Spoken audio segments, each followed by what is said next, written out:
is a beautiful, slightly chilly Wednesday, which we love for the end of June. I just got done with my first and only client of the day, so I'm getting my booty to the gym. It's a skills day today, which basically just means that I'm practicing different skills that I've been working on.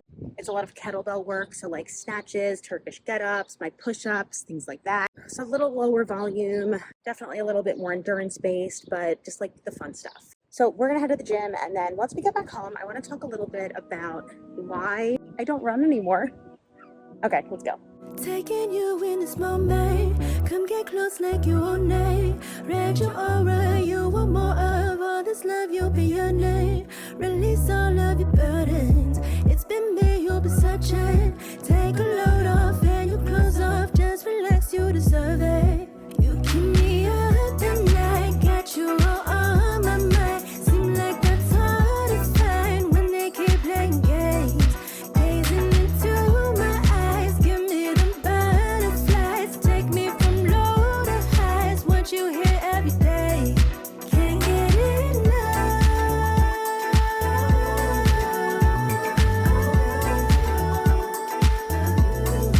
You can miss. That was a really good session. I feel like my workouts have just been clicking more lately. I've felt a lot stronger. I don't know, that felt really good. So before we hop into teaching this class in about 45 minutes, I gotta get a move on. I wanna talk about the first reason why I stopped running. Just in case you missed it, I made a whole video documenting my very dramatic journey to run a 5K.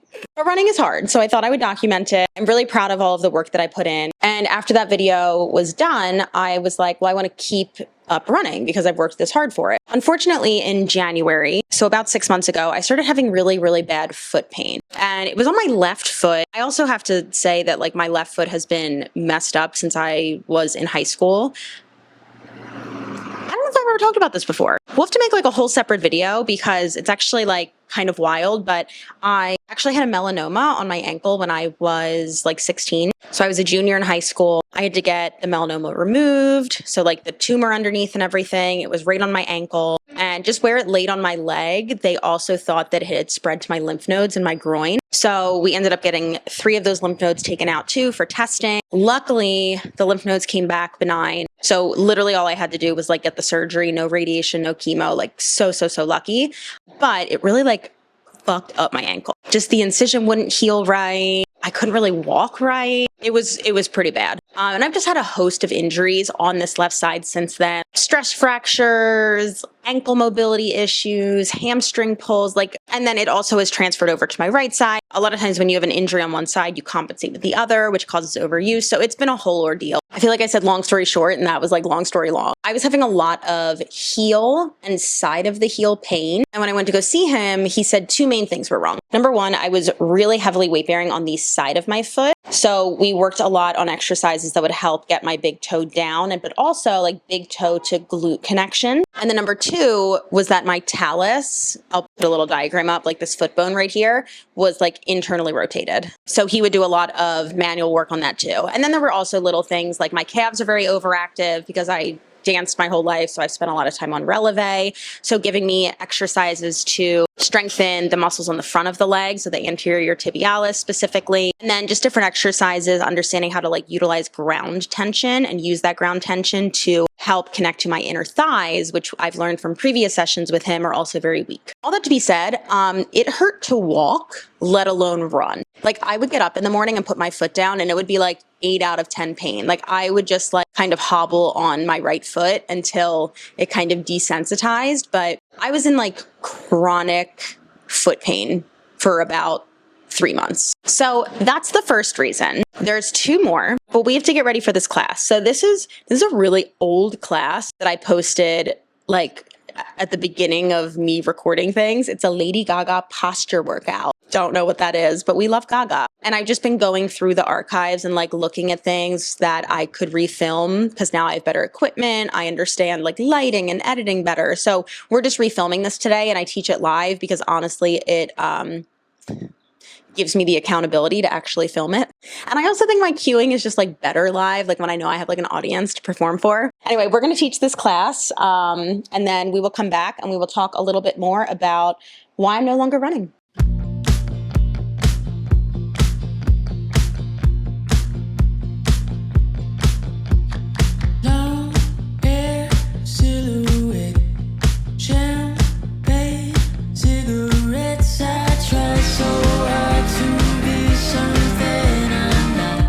very sweaty. I'm back in this shirt.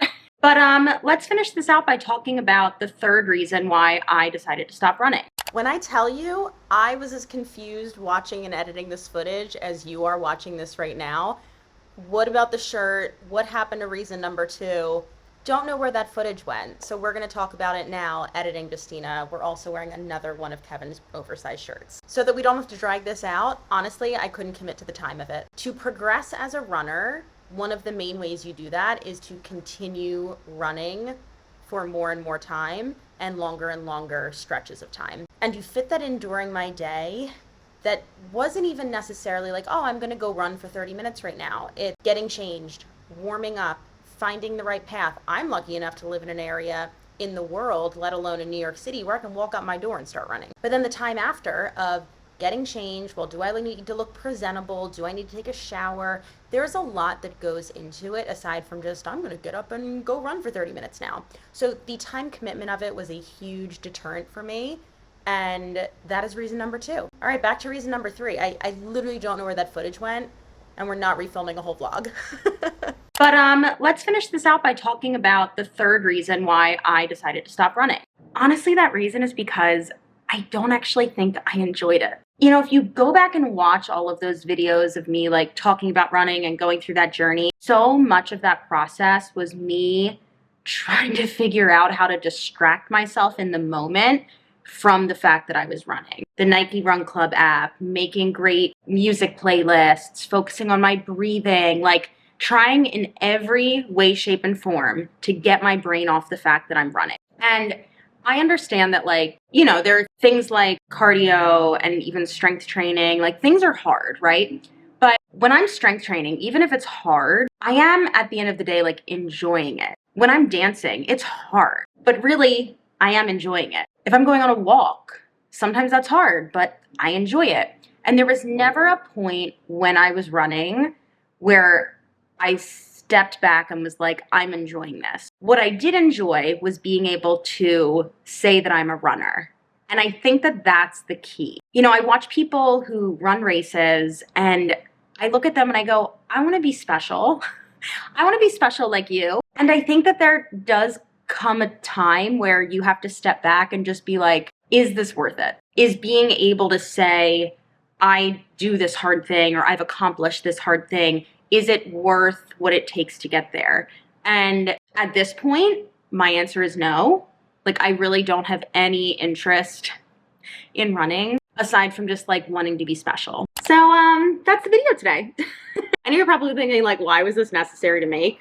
Number one, I do get people asking like, are you still running? So I just kind of wanted to address that. But number 2, I think that this is just a good lesson in like, if you're trying to meet your strength requirements for like a long, healthy life and your cardiovascular requirements for a long, healthy life, there's a lot of variations in what you could do. You know, if you don't like running, there's a lot of other ways to get in the cardio that you need for your goals and then also just to, you know, have good heart health. You could dance, you could walk, you could go on the elliptical, you could swim, you could play a sport. Like, the possibilities are really endless. And instead of forcing yourself to do something where you really do step back and go, I actually don't enjoy any process of this. Instead of forcing yourself through it, life is long, hopefully, and movement should be joyful. I have to put away like 100 pounds of laundry and take a shower, and then we're gonna make some fish tacos for dinner. But I appreciate you all being here along the way, and that's it.